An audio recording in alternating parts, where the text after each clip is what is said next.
Good evening block Congress सभापति सादिकुल इस्लाम साहब, doctor जी सादिकुल बोल इस्लाम जी। जी एक सवाल आपसे है कि इस वक्त पूरा हिंदुस्तान में अगर खबर के सुर्खियों में देखें तो एक ही बात है कि कांग्रेस के आला कमान और साथ ही साथ कन्नड़ के जो आपका केरला के जो जी सांसद थे राहुल गांधी, जो कि जी इस वक्त कह सकते हैं कि बीजेपी के विरोधी राजनीतिक मूव में से एक है उसका एक कन्विक्शन, कोर्ट के कन्विक्शन की जी वजह से 2 साल की सजा सुनाएगी उसके जी कोई टिप्पणी की वजह से, और उसका सांसद पद को खारिज कर दिया गया है।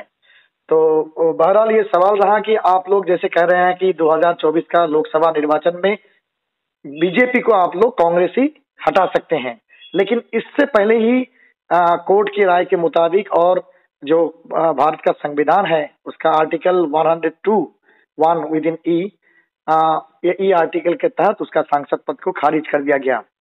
सादिकुल साहब, जी इसको आप किस नजरिए से देखते हैं? क्या क्या कहना है आपका इस सिलसिले में? देखिए, असल में पूरी बीजेपी और नरेंद्र मोदी की सरकार जो है, राहुल गांधी की जो आप भारत जोड़ो यात्रा देखेंगे, उसका जो परफॉर्मेंस है और जिस तरह इन लोगों ने एक राहुल गांधी की छवि बनाई थी, उस छवि को बनाने के लिए बीजेपी ने करोड़ों अरबों रुपया खर्च किया, राहुल गांधी को डाउन करने के लिए, उनकी छवि को खराब करने के लिए, मीडिया को खरीद करके।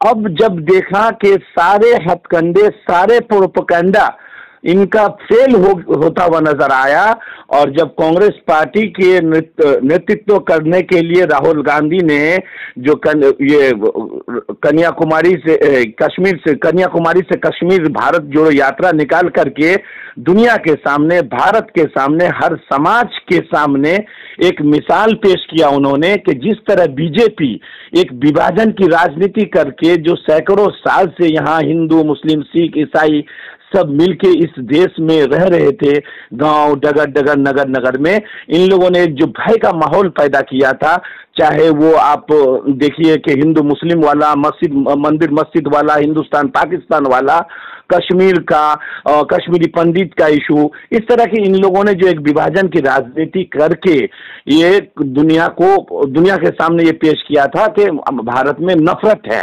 और नफरत फैलाया था इन लोगों ने, और राहुल गांधी की छवि को खराब किया था। तो जब राहुल गांधी ने यह मैसेज दिया कि मुझे कहीं पूरे भारत में कहीं नफरत नहीं दिखा, हिंदू, मुस्लिम, सिख, ईसाई, हर जाति, हर धर्म के लोग आराम से मिल मोहब्बत से रह रहे हैं, उस भारत जोड़ो यात्रा के जो सफलता है, उस सफलता को देखकर बीजेपी को या नरेंद्र मोदी, अमित शाह को रास नहीं आया। उसके बाद साजिश के तहत इन लोगों ने, अभी तो आपको मालूम है जिस तरह ईडी को इन लोग कंट्रोल कर रहे हैं, सीबीआई को ये लोग खुद कंट्रोल कर रहे हैं, तो कोर्ट को भी तो ये लोग ही कंट्रोल कर रहे हैं। जो बाबरी मस्जिद के अगेंस्ट फैसला दिया रंजन गोगोई ने उनको राज्यसभा का मेंबर बना दिया। तो ये सारी सियासत है, और सियासत इसको नहीं कहा जाएगा, ये नरेंद्र मोदी की गंदी मानसिकता का एक जीती जाती मिसाल है। तो हम सिर्फ कांग्रेस ब्लॉक एक सवाल पूछेंगे आपको। आप कह रहे हैं कि ये गंदी राजनीति का ये है, कोर्ट का राय दिया है, और जैसे कि 30 दिन के अंदर में वो हायर कोर्ट में भी जाके ये कर सकते हैं, लेकिन फिलहाल जो है, जो नोटिफिकेशन दिया गया है, इसके तहत वो अब आपका केरला का जो संसद से वो जीते थे वहां का सांसद दे रहे हैं। किस नजरिए से देख रहे हैं इसको? देखिए, हम तो यही कहेंगे, जो कानूनी लड़ाई है, हम हिंदुस्तान के कोर्ट पर, न्यायालय पर, जुडिशरी पर हमारे कांग्रेस पार्टी का फैथ है, भरोसा है कि राहुल गांधी के साथ न्याय होगा, और हम लोग जो कानूनी वो लड़ाई है वो तो लड़ेंगे ही, उसके साथ साथ नरेंद्र मोदी और बीजेपी की इस गंदी मानसिकता के खिलाफ हम लोग जो है वो सियासी तौर पर भी मजबूती के साथ पूरे देश में ये गंदी मानसिकता के खिलाफ हम लोग प्रदर्शन करेंगे, और रोड पे, रास्ते में उतर करके हम क्या कहते हैं कि इस बीजेपी की गंदी मानसिकता को दुनिया के सामने और भारतवासियों के सामने लेके आएंगे। देखिए, जो राजनीतिक विश्लेषक है सादिकुल दा, उन लोगों का कहना है कि आप 2021 के विधानसभा के बाद, बंगाल के विधानसभा और बहुत सारे स्टेट्स में विधानसभा निर्वाचन हुआ, उसके बाद राहुल गांधी का सांसद पद खारिज हो जाना, ये एक तरह से कह सकते हैं कि तृणमूल कांग्रेस या फिर जो भी बीजेपी के विरोधी दल है वो लोग को फिर इकट्ठा करने का एक सुनहरा अवसर मिल गया। ये राजनीतिक विश्लेषकों का मानना है, आप इसको कैसे देखते हैं? क्योंकि इस सिलसिले में देखा गया कि आम आदमी से पार्टी से लेकर के आपका समाजवादी पार्टी से लेकर के शिवसेना से लेकर के सब कोई, जितने राजनीतिक दल जो कि बीजेपी के खिलाफ है इस वक्त, ये सब कोई ऐसा राहुल गांधी के पास खरा उतर चुके हैं। क्या कहेंगे? अब आपको इस बात से ये समझना पड़ेगा कि कभी जब कोई दुश्मन अपनी मानसिकता का प्रूफ देते हुए आप पर अटैक करता है या सियासी हमला करता है तो कभी क्या करता है, उसको उल्टा पड़ जाता है। तो बीजेपी के साथ अभी सब कुछ उल्टा ही पड़ रहा है। उन्होंने तो ये राहुल गांधी की सदस्यता खत्म करने के लिए या राहुल गांधी को छवि को खराब करने के लिए राजनीति खेला था, लेकिन वो उसको उल्टा पड़ गया। अभी जिस तरह हमने अरविंद केजरीवाल जी का और भी जितने भी विपक्षी जो क्षेत्रीय दल है, अलग अलग राज्यों के मुख्यमंत्री या सुप्रीमो जो पार्टी के हैं, रीजनल पार्टीज के, वो सारे लोग आज राहुल गांधी के साथ खड़े हैं। पूरा देश राहुल गांधी के साथ खड़े हैं। कांग्रेस पार्टी के एक एक कार्यकर्ता जो है, हम लोग राहुल गांधी के साथ खड़े हैं। और राहुल गांधी ने जो एक लड़ाई की शुरुआत की है कन्याकुमारी से कश्मीर तक, और पूरे देश में जो करप्शन के खिलाफ, विभाजन के खिलाफ, हिंदू मुस्लिम की राजनीति के खिलाफ, ये तुष्टीकरण की राजनीति के खिलाफ जो राहुल गांधी एक आवाज उठाए हैं, हम पूरा देश, कांग्रेस के सारे लीडर्स और सारे कार्यकर्ता जो है राहुल गांधी के साथ खड़े हैं। और इस लड़ाई में राहुल गांधी की जीत होगी, कांग्रेस की जीत होगी और नरेंद्र मोदी को आने वाले 2024 के इलेक्शन में उखाड़ फेंकने में हम लोग सक्षम होंगे। सादिकुल्ला, आखिरी सवाल यह है कि जैसे देखा गया कि तृणमूल कांग्रेस, जहां से आप बिलोंग करते हैं, मगरबी बंगाल, वहां के आला तृणमूल कांग्रेस के नेता अभिषेक बनर्जी और साथ ही साथ जैसे कहे कि यहाँ के मुख्यमंत्री ममता बनर्जी, तृणमूल सुप्रीमो, वो भी राहुल गांधी के पास क्विज वार्ता के जरिए खड़े हुए। किस नजरिए से देख रहे हैं इसको? देखिए, अगर विपक्षी लोग एक प्लेटफॉर्म में खड़े नहीं होंगे तो जिस तरह मोदी और अमित शाह ने देश में एक गंदी मानसिकता का प्रूफ दे करके ईडीआई का नाजायज गलत इस्तेमाल करना, सीबीआई का, ईडी का गलत इस्तेमाल करना, सीबीआई का गलत इस्तेमाल करना, कोर्ट कचहरी का गलत इस्तेमाल करना, मीडिया जो चौथा स्तंभ कहा गया है उसको गलत तरीके से खरीद करके अपना, जिसको गोदी मीडिया बोले या बिकाऊ मीडिया बोले, आज जो है कुछ ही मीडिया के लोग हैं जो सिर्फ सच्चाई के रास्ते में कायम है। बाकी सारे मीडिया जो है मोदी और अमित शाह के गुलाम बन चुके हैं। और इस तमाम चीजों के खिलाफ लड़ाई करने के लिए तमाम विपक्षी दलों का इकट्ठा होना जरूरी है, ताकि तमाम विपक्षी दल अगर इकट्ठा होंगे, क्योंकि नरेंद्र मोदी को 29% वोट मिला और वो प्रधानमंत्री बने हुए हैं, 69% तो इन रीजनल पार्टीज के पास है।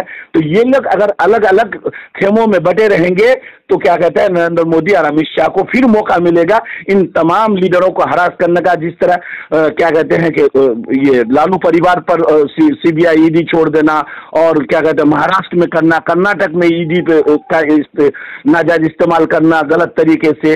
तो मैं यही कहूंगा कि आबरू बाकी, अल्लामा इकबाल का एक शेर याद आ रहा है आपके सवाल से मुझे, कि आबरू बाकी तेरी मिल्लत की जमायत से है, जब ये जमायत गई तो दुनिया में रुस्वा तो हुए।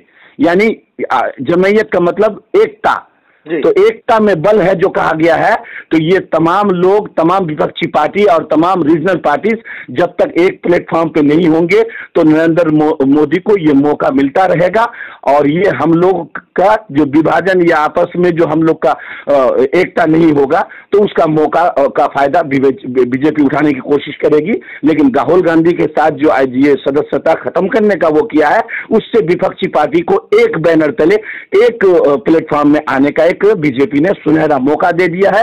और इस सुनहरा मौका को कांग्रेस पार्टी हम लोग कभी नहीं छोड़ेंगे, बल्कि सियासी तौर पर इसको सियासी मुद्दा बना करके हम तमाम विपक्षी को इकट्ठा करके 2024 में हम इनको मुंह तोड़ जवाब देंगे। बीजेपी बोल रहे हैं गैजेट नोटिफिकेशन होने के बाद ही आप देखते हैं कि पूरा मुल्क में जो खास शहर है, कलकत्ता बोलिए, दिल्ली बोलिए, अहमदाबाद बोलिए, सूरत बोलिए, सभी जगह कांग्रेस कार्यकर्ताएं कह सकते हैं कि एकदम रास्ते पे खड़े हो गए हैं। तो आप लोग उत्तर दिनाजपुर जिला के जो आला अधिकारी हैं, कांग्रेस के कार्यकर्ता हैं, आप लोग किस तरह से इसके बारे में सोच रहे हैं या क्या प्लानिंग है आप लोग का इसके खिलाफ आवाज उठाने का? देखिए, बातें हमारी हो रही है डिस्ट्रिक्ट प्रेसिडेंट श्री मोहित गुप्ता जी से और श्री अधीर रंजन चौधरी जी से और विक्टर भाई से भी मेरी बात हुई है।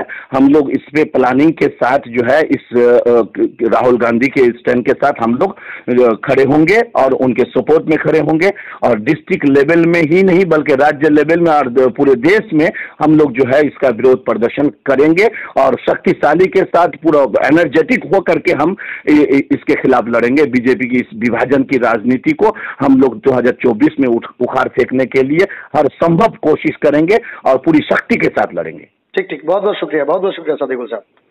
Thank you. हाँ बोलो। मोहित দা নমস্কার, আমি নিউজ টুডে ইন্ডিয়া থেকে জব্বার আলী বলছিলাম। দাদা দীর্ঘদিন ডানপন্থী রাজনীতির সঙ্গে যুক্ত, বলা চলে উত্তর দিনাজপুর জেলায় কংগ্রেসের গড় যখন ছিল তখন থেকে জনপ্রতিনিধিত্ব করছেন।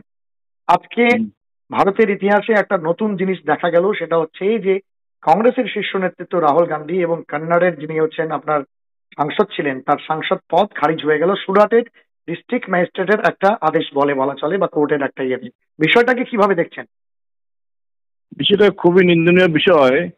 আজকে মোদী সরকার একটা স্বৈরাচারী সরকার বলা যায় এবং হিটলারি কাজে চালাচ্ছে অগণতান্ত্রিক ভাবে, মানে কৌশলগতভাবে যে রাহুল গান্ধী আজকে ঢুকতে না পারে পার্লামেন্টে সেই ব্যবস্থাই করেছে একটা নিম্ন আদালতের রায়ের ভিত্তিতে এবং যেখানে 1 মাস সময় থাকে উচ্চ আদালত আপিল করার, সেটা সুযোগ না দিয়ে সঙ্গে সঙ্গেই আজকে পার্লামেন্টে তার পাসপোর্ট খারিজ করে দিল। এটা গণতন্ত্রের পক্ষে বিরাট আঘাত। আজকে এটা তো ভারতবর্ষে আছে প্রমাণিত যে মোদী সরকার যেভাবে আজকে দেশ চালাচ্ছে, একটা বিভাজন রাজনীতি করছে, একটা সরকারটা আজকে সমস্ত সম্পত্তি বিক্রি করে দিচ্ছে, ভারতবর্ষ বিক্রি চক্রান্ত করছে, আদানি কাছে সবাই জানে এবং রাহুল গান্ধী সোচ্চার ছিলেন এইসব দুর্নীতির বিষয়ে। আজকে আদানির ব্যাপারে পার্লামেন্টে যেভাবে সোচ্চার ছিলেন রাহুল গান্ধীকে বলতে দেওয়া হচ্ছে না। রাহুল গান্ধীর মাইকটা বন্ধ করে দিয়েছে, কোনোদিন হয়নি ভারতবর্ষে, গণতান্ত্রিক ইতিহাসে জিনিস হয় না কোনদিন, যেটা আজকে রাহুল গান্ধীর পার্লামেন্টে বলতে গেলেই সুইচ অফ করে দিচ্ছে, বলার সুযোগ করে দিচ্ছে না। আদানির বিরুদ্ধে কোনো বস্তু বলা যাবে না। আদানিকে বলার ব্যাপার না বলতে আমার তো রাহুল আমাদের মোদীজির আপত্তি কোথায়, সরকার আপত্তি কোথায়, তখনই বলা হচ্ছে কিছু একটা বিষয় আছে। আজকে সারা ভারতবর্ষে রাহুল গান্ধী যেভাবে মোদীর দুর্নীতির ব্যাপারে, মোদীর স্বজন পোষণের ব্যাপারে আজকে ভারতবর্ষ যেভাবে চলছে, জিনিসপত্রের দাম বৃদ্ধি, সমস্ত বিষয়ে আজকে যেভাবে রাহুল গান্ধী নেমেছে রাস্তায়, তাকে আটকানোর জন্য আজকে এই ঘৃণ্য চক্রান্ত যাকে বলে হিটলারি কায়দায় আজকে মোদী সরকার রাহুল গান্ধীর সদস্যপদ খারিজ করে দিয়েছে। কিন্তু আমার দৃঢ় বিশ্বাস আবার হাইকোর্টের বহালেই রাহুল গান্ধীর পদটা ফিরে আসবে এবং হয়তো কাল পরশু ওই যে ভ্যাকেন্সি আজকে নির্বাচন কমিশনকে দিয়ে ভোটের ডিক্লেয়ার করে দেবে, কিন্তু সেক্ষেত্রে আজকে হাইকোর্টের অর্ডারে আবার সে খারিজ হয়ে যাবে এবং আবার পুনরায় রাহুল গান্ধী সাংসদ পোস্টটা পেয়ে যাবে। কিন্তু এটা তার কথা না। কিন্তু আজকে এই যে গণতন্ত্র আঘাত, বিরোধী পক্ষের নেতাদের আঘাত এবং সবচেয়ে বৃহত্তর দল জাতীয় কংগ্রেস তার নেতার উপর আঘাত, এগুলো কিছুদিন ভারতবর্ষে মেনে নেবে না। তাই আজকে সারা ভারতবর্ষে জুড়ে আন্দোলন হচ্ছে, দেশ জুড়ে আন্দোলন হচ্ছে, রাস্তা সব নেমেছে এবং সাধারণ কর্মীরা বলছে এটা খুবই গরিত অপরাধ।